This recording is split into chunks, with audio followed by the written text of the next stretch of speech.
Hey, it's Huck.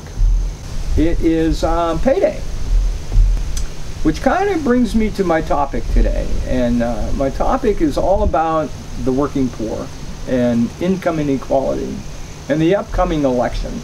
You know, as many of you know, I was very sick here in September, and so sick that I actually thank my lucky stars I'm even here today. I was that sick. I was hospitalized. I missed 2 full weeks of work. And one of the realities of the working poor in this country is that, you know, we all tend to work and live paycheck to paycheck. Any interruption of, you know, any portion of our pay is a crisis. I know since I started this job that I have in January, I have had ongoing health issues that have time and time again caused me to miss a day or 2 or 3 of work, pay period after pay period. I get paid every 2 weeks. And, you know, when you're making $9 an hour and you miss, you know, a day or 2 of work, it is a significant portion of your income. So one of the realities of being a member of the working poor is that you can't afford to be sick. And when you are sick, you can't afford to go to a doctor. Thank goodness that I have health insurance now. And it took me a while to finally get a job that actually gave it. And I am making the sacrifice of paying $130 out of every 2-week paycheck to pay for that. So when you go through a period that I just went through, where you missed not 1 or 2 or 3 days, but you missed 2 full weeks of work.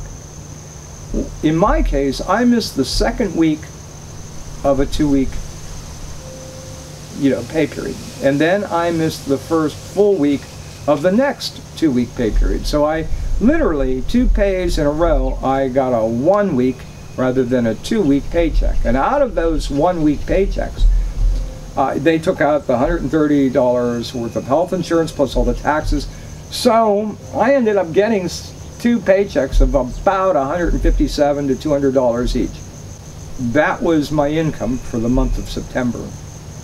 Well, the combined income that I earned in September wouldn't even pay, was basically $100 short of what my house payment was. Now, fortunately, I have been helped out by the fact that there has been, you know, some help, some financial assistance that has come my way that I cannot tell you how grateful I am for. But even with that, it has been, you know, unfortunately, well short of what, you know, it has been, you know, required. And so I am facing for the first time, really, this payday, the reality that I've got $157, you know, coming from my paycheck today, and about $125 of financial help, and a house payment that I can't pay, and about altogether a total of about $1,100 worth of bills that are on my table that are either past due or due right now. I calculate that if I continue to get the help I've been getting and continue to work every day, that I may be able to pull myself even with everything sometime either somewhere around the middle of November to the end of November, somewhere in that period of time. But the reality is that I'm not alone in this. This has been the reality for literally millions of folks around the country for a long, long time. And that is that, you know, you live paycheck to paycheck, and sooner or later, inevitably, something comes up that puts you in this sort of a calamity. You either have a kid that gets sick, or you have a car that needs some kind of crazy, you know, expensive repair. Something, you know, the septic system goes, or whatever it is that requires some unforeseen expense that you simply have to come up with at the expense of something else that absolutely has to be paid. And this is why, you know, a lot of folks don't go to the doctor when they should. But more importantly, it's why most folks that are in this kind of a tight financial squeeze every single pay, you know, I guess the word for it is discretionary income. About 50% of Americans don't have any discretionary income. You know, I happen to work at a place suddenly that offers a 401k plan. Now, you have to work there for a year before you can take advantage of that and contribute to it. And then, you know, in our place, it's not real generous. Like, the employer will kick in a little bit, but they won't, you know, fully match what you contribute. Hey, I don't work at, you know, JP Morgan. But the fact is, I work at a place that has a very high turnover. So the fact that you have to be there and employed there for a full year before you can, you know, take advantage of that means that roughly half of the people that work where I work are not eligible for that program because they haven't been there a year. Like I say, there are only half of the people that work there that have been there a full year. I haven't been there a full year yet. So I won't be able to take advantage of that until January. And the truth is, even when that time comes, as much as I know I should take advantage of that and contribute the maximum amount, there's no way I can contribute anything close to the maximum amount. I'm still struggling to pay the $130 that comes out of my, you know, pay every 2 weeks for my health insurance. So where I would come up with more money to contribute to a 401k plan, I have no clue. So I am really livid when I see these Republicans running for office that, you know, blame the working poor for their own situation. You know, blaming them for not, you know, they wouldn't be in this shape if they took advantage of all of the, you know, all of the resources that were available to them. Like it's a simple thing to contribute the maximum to their 401k. You know, the fact is, these folks don't have any discretionary income. That means they can't put money away in a savings plan to help their kids when their kids want to go to college. It means that they can't even afford to get braces for their kids. They can't afford to get, in many cases, you know, new clothes for their kids when it comes time for school. I don't own a credit card. If I wanted to put things on credit, I couldn't. And I don't want one because it's just another bill I can't afford. I don't know that I'd qualify for one at this point anyway, but it's the last thing I need. You know, the truth is, a lot of folks that are able to get some of these things, you know, whether it's, you know, clothes or Christmas presents or, you know, whatever, a lot of folks are overextended by putting a lot of these things on credit. And again, they face a crisis every time anything unexpected comes up. How am I going to pay this? What do they let go? Well, they pay the minimum on their credit card, if that, and, you know, sooner or later it catches up with them.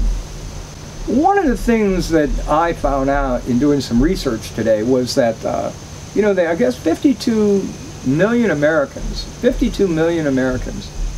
are enrolled in a 401k plan at work. Now, I'm a big believer that I wish we could all go back to the pension plans, but the truth is, so many companies